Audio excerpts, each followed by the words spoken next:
El doctor Bernardo Klicksberg es padre de la gerencia social, gran maestro de la Universidad de Buenos Aires y autoridad internacional en pobreza.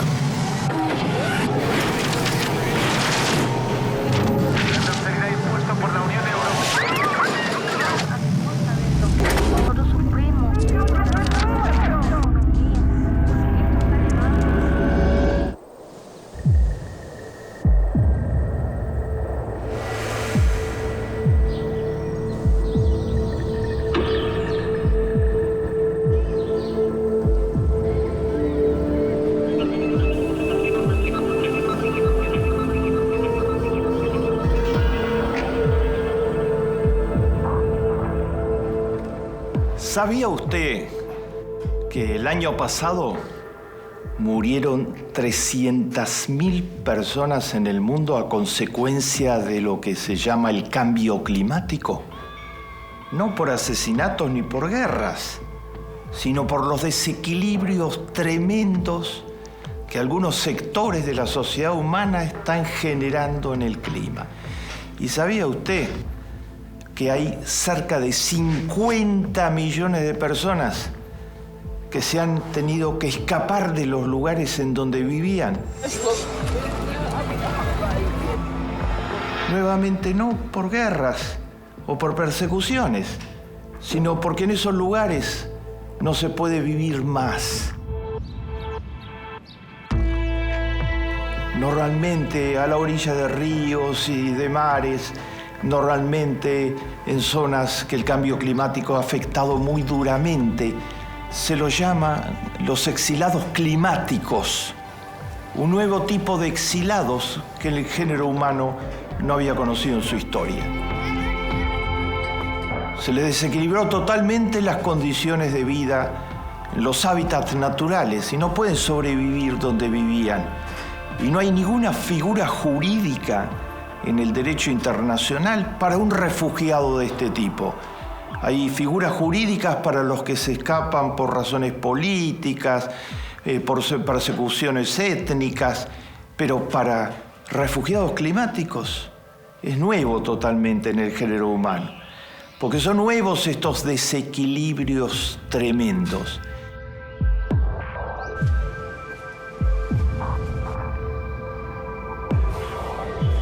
Y tanto los 300.000 que murieron el año pasado a consecuencia del cambio climático, como los 50 millones que en los últimos años se tuvieron que escapar de donde vivieron generaciones y generaciones de sus antecesores, la inmensa mayoría son pobres.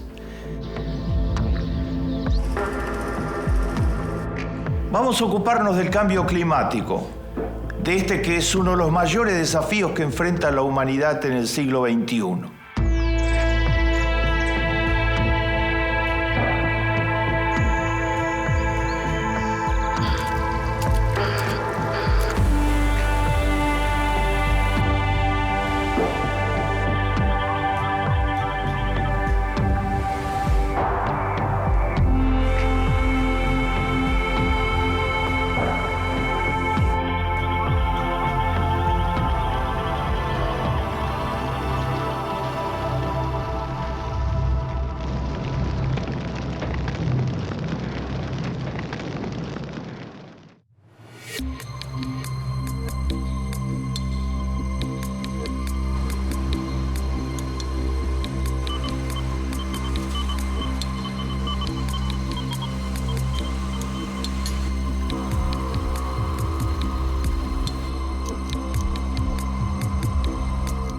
En primer lugar, ¿cuál es la magnitud del cambio climático? ¿Qué es el cambio climático? La atmósfera del planeta se está llenando de lo que se llaman gases invernaderos, gases contaminantes.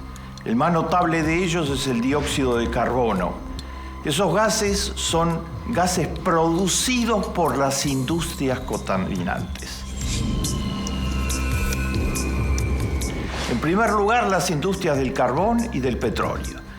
Por otra parte, simplemente el flujo de automóviles en la ciudad, que emite contaminaciones en gran escala hacia el medio ambiente. Y por otra parte, otras industrias que son muy tóxicas, que generan gases de este tipo. El dióxido de carbono se establece en la atmósfera y impide que los rayos del sol se refracten en la superficie de la Tierra. Los atrapa, los inmoviliza, por eso se llama efecto invernadero el de estos gases. Y entonces, al cambiarse ese curso natural, se produce el calentamiento de la atmósfera del planeta. Hace 10.000 años, la proporción del dióxido de carbono, medida por los medios por los que esto se mide, era 280 partes por millón. En 1980, hace 30 años atrás, era 319 por millón. Y ahora ha pasado a ser más de 339 por millón. O sea, se está intoxicando cada vez más la atmósfera del planeta con los gases invernaderos. Entonces se está calentando el planeta. La temperatura promedio sube.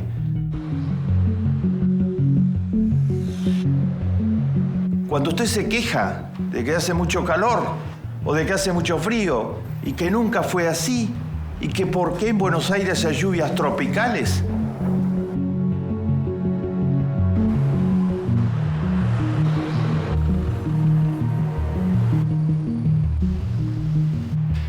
es esto lo que está sucediendo. Los gases invernaderos, el dióxido de carbono, el calentamiento del planeta. Los últimos 10 años fueron los más calientes desde que se mide la temperatura del planeta, lo que empezó en 1880. O sea, los más calientes en 130 años de historia del género humano. La temperatura de este verano en Nueva York no tiene registro en la historia de esa ciudad. Fue la más alta que nunca se dio en la historia de esa ciudad. Al mismo tiempo que en Moscú, tierra de fríos, y al mismo tiempo que se produce frío en otros lugares en donde normalmente la temperatura era muy cálida.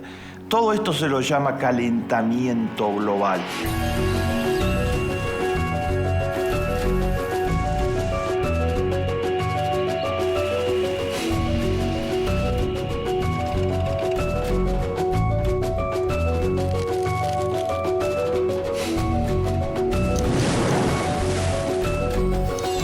¿Qué pasa cuando la superficie de la Tierra se calienta y sube como está subiendo todos los años actualmente por efecto de los gases invernaderos?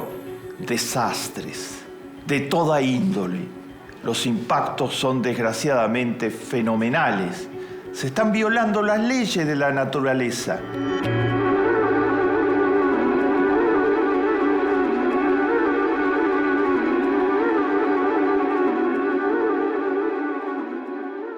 Albert Einstein, probablemente la mente más grande que tuvo el género humano en su historia, decía Einstein: Dios no juega los dados con el mundo. Y con eso quería decir que Dios creó al mundo con una armonía y un equilibrio entre sus distintos protagonistas, entre la naturaleza, los seres humanos, los vertebrados, los anfibios, el reino animal, el reino vegetal.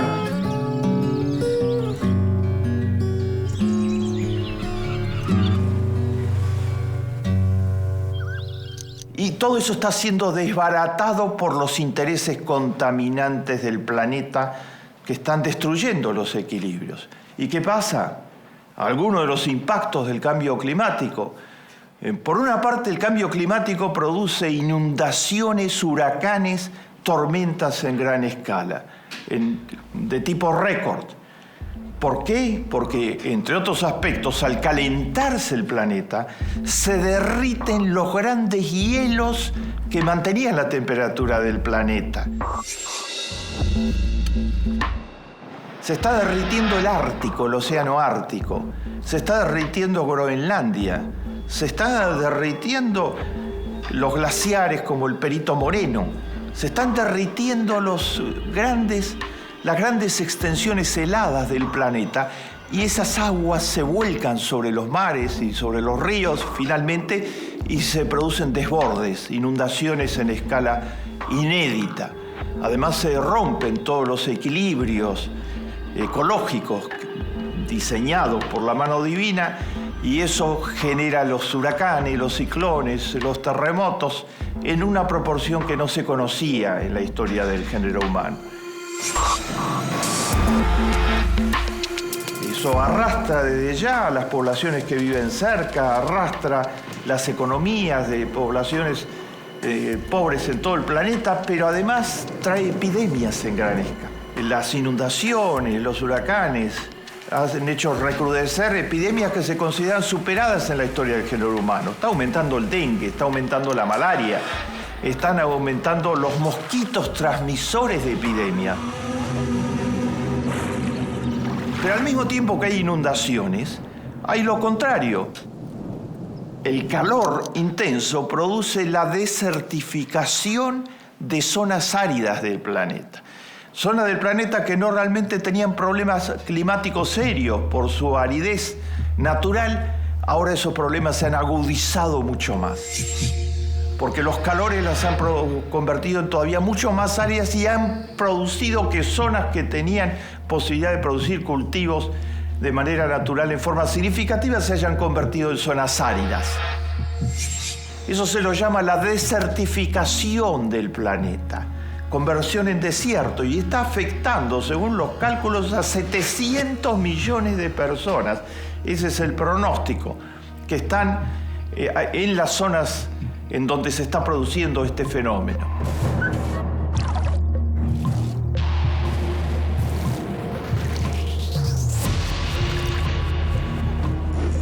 Hemos mostrado algunas de las líneas de lo que significa el cambio climático.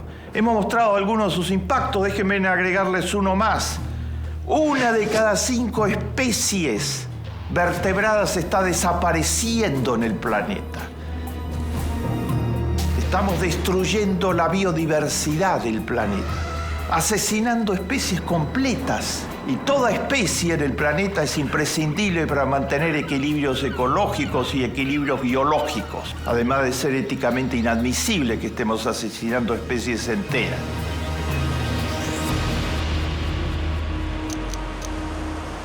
Tercer punto, ¿quiénes pagan los costos del cambio climático?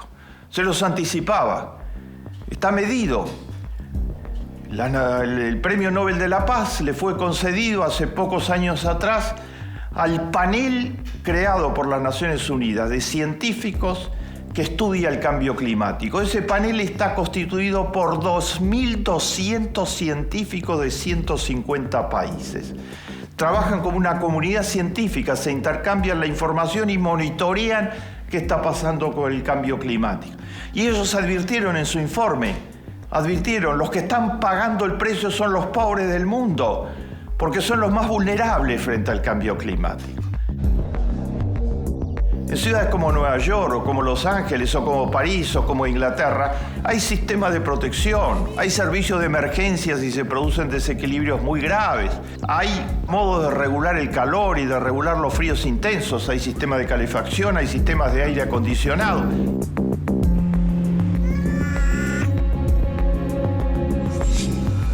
Los pobres no tienen nada de eso. Si los afecta un desequilibrio, ¿a quién van a pedir ayuda? En los lugares en donde viven no hay servicios públicos de emergencia, ni quien los pueda ayudar, no tienen aire acondicionado, ni tienen calefacción. Si se les desequilibran las condiciones naturales, quedan expuestos a todos los desequilibrios. Y muchos de ellos son pescadores, que el cambio climático está cambiando todas las posibilidades, está destruyendo especies anfibias y la pesca. Vean ustedes, por ejemplo, el mayor derrame de petróleo se dio hace 2 años atrás, lo hizo la British Petroleum en el Golfo de México, por ahorrarse unos centavos. Según mostraron los jueces, esta empresa, una de las más poderosas del planeta, produjo la mayor descarga contaminante que se haya producido en muchísimos años. Inundó totalmente de petróleo el Golfo de México. Destruyó la pesca de la que se alimentaban, de la que vivían miles de pescadores. Mató una cantidad de obreros que trabajaban allá. Produjo un desastre ecológico total. por ahorrarse unos centavos, por maximizar los costos, sus ingresos, no tomó en cuenta medidas de precaución de carácter elementales. ¿Quiénes pagan los desequilibrios climáticos?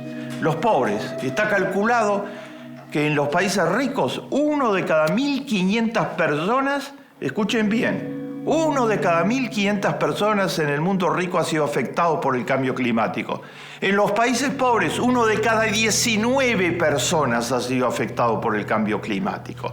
O sea, 79 veces más. Los pobres, además de ser pobres, son vulnerables. En esa proporción, 79-1 de vulnerabilidad. Entonces, cuando se dice estamos todos en un mismo barco y el cambio climático nos afecta a todos y tenemos que preservar el barco, más o menos. Nos afecta a todos. El cambio climático va a afectar también a los muy ricos finalmente. Pero estamos algunos en camarotes de lujo y otros en las bodegas del barco. Y lo que se está negando en este momento son las bodegas del barco, que son absolutamente vulnerables. Un ejemplo dramático de lo que les estoy diciendo. Ojalá no tuviera que decirles ese ejemplo. Estalló en Japón una catástrofe natural gigantesca, tremenda. Se combinaron un terremoto de alta intensidad, un maremoto, y eso anegó las plantas nucleares y estallaron varias de las plantas nucleares de Japón. En total murieron 10.000 personas, porque Japón es un país muy bien organizado. Es una sociedad que ha dado prioridad a los servicios públicos y a la actividad protectora del Estado. Las desigualdades no son gigantescas. Entonces todo eso funcionó y permitió enfrentar esto, que fue un desastre, pero limitando los daños humanos. Estalló en Haití, poco antes, un terremoto muy fuerte, pero de menor intensidad que el de Japón, de menor registro sísmico que el de Japón. Y no hubo maremotos, ni había plantas nucleares, ni nada. El número de muertos multiplicó el de Japón infinitas veces en Haití, porque gran parte de Haití hay un 80% de pobres. Entonces gran parte de las viviendas donde vivían los pobres se cayeron, no tenían ningún tipo de construcción antisísmica. Sobrevivieron la vivienda de los ricos de Haití, que esas tenían sistemas antisísmicos y estaban edificadas en lugares que en caso de que pasara algo tenían otras posibilidades de resistencia. Los pobres pagaron totalmente el terremoto de Haití con sus vidas. Se convirtió en un gigantesco campo crematorio Haití. Y hasta el día de hoy hay millones de desplazados y de refugiados como producto de la catástrofe natural.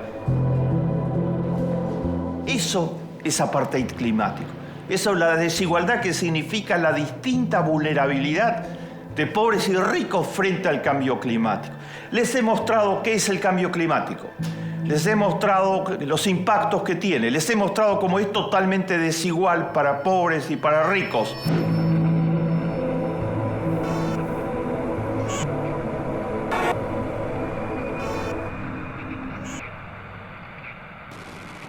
¿Saben ustedes que hay un sector en el planeta de grupos poderosos que está haciendo una campaña sistemática desde hace años para negar que exista el cambio climático? Dice que el panel de las Naciones Unidas de 2.200 científicos no sabe de lo que habla, que toda la comunidad científica mundial que tiene que ver con meteorología y que tiene que ver con el análisis del cambio climático no sabe de qué habla, solo ellos saben de qué hablan. Dicen que es una patraña. ¿Y quiénes son ellos? Son los testaferros, los contratados, los mercenarios de las grandes industrias contaminantes, que para que no los regulen, para que no les limiten la tasa de ganancias exorbitante, por ejemplo, de British Petroleum y de las grandes industrias petroleras y carboníferas y contaminantes, armaron una gran campaña de relaciones públicas y de propaganda para demostrar que el cambio climático no existe en realidad.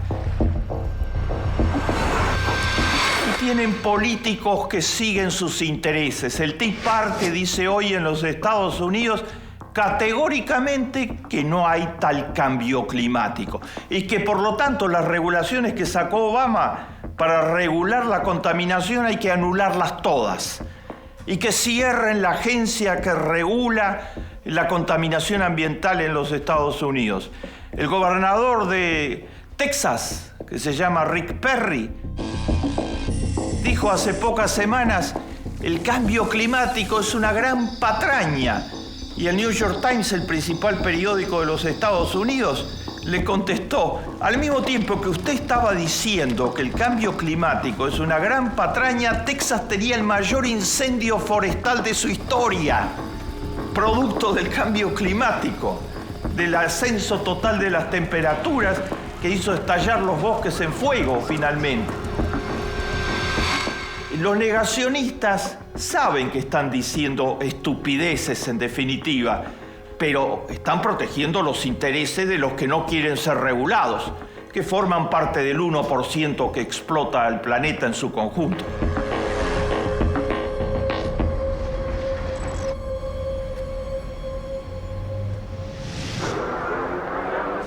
El secretario general de las Naciones Unidas, Ban Ki-moon, tiene una frase para los negacionistas, en donde resume lo que el mundo piensa sobre los negacionistas.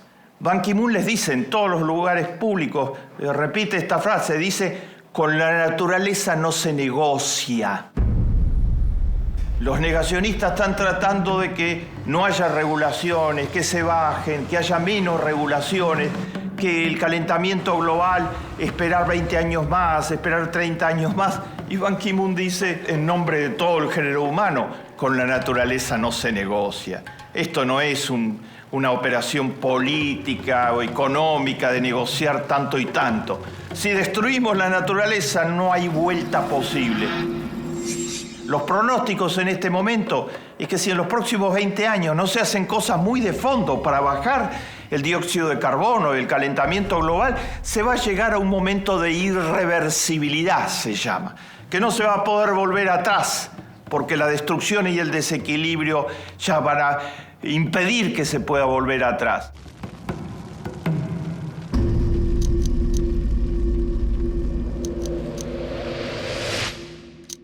El último punto, hemos mostrado los impactos, hemos mostrado los desastres que causa el calentamiento global, hemos mostrado su impacto sobre los pobres del mundo, que agrava todavía más su pobreza, hemos mostrado cómo los intereses más reaccionarios y retrógrados del planeta están hoy en el negacionismo del cambio climático. ¿Hay salida? Claro que hay salida, claro que hay salida. Hay salida desde todos los puntos de vista. Hay que dar dos batallas. En primer lugar, hay que dar la batalla contra el negacionismo. En eso gran parte del género humano, las sociedades civiles, medios independientes, los políticos realmente representativos de la población, vienen educando al mundo que el negacionismo es una teoría perversa de las tantas que ha habido en la historia del género humano, como las que querían justificar la esclavitud, por ejemplo. El ser humano puede inventar cualquier cosa para tratar de justificar, apoderarse del poder, de las riquezas y de la vida de otros. Inventó pretextos para justificar la esclavitud. Hitler inventó pretextos para justificar su intento de apoderarse de todo el planeta, que los judíos, que los gitanos eran seres inferiores y que había que suprimirlos de la faz de la tierra. En primer lugar, hay que dar la pelea contra el negacionismo, pero al mismo tiempo hay que construir alternativas. Las hay. Regular la emisión de dióxido de carbono y la existencia de las industrias contaminantes. Generar energías limpias. Aprovechar mucho más como fuente de energía los saltos de energía hidroeléctrica, la energía que puede venir desde el fondo del mar, desde el fondo de la tierra, la energía eólica, la energía de los vientos, la energía solar, la energía que el sol genera. Todas esas son fuentes de energía y hay otras, están en proceso de exploración y de avance importante. Un país como Israel tiene gran parte de su consumo de energía ya desde hace 30 años atrás del sol, energía solar. Muchas casas tienen un generador de energía solar en su techo. Los kibutzim, esa forma de vida muy avanzada que se generó en Israel, fueron los primeros en tener energía solar en gran escala en el planeta.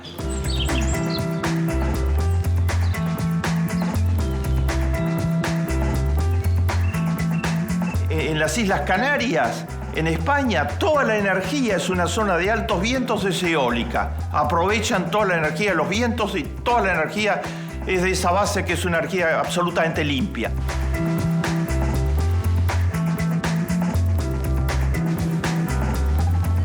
Se puede avanzar muchísimo en esa dirección si se vencen los intereses económicos que se oponen a esto. El género humano tiene que levantarse para defender el planeta, tiene que levantarse para defender la armonía natural. Dios no jugó a los dados con el planeta como señaló Einstein. No nos queda mucho tiempo. Más vale encender una vela que maldecir a la oscuridad.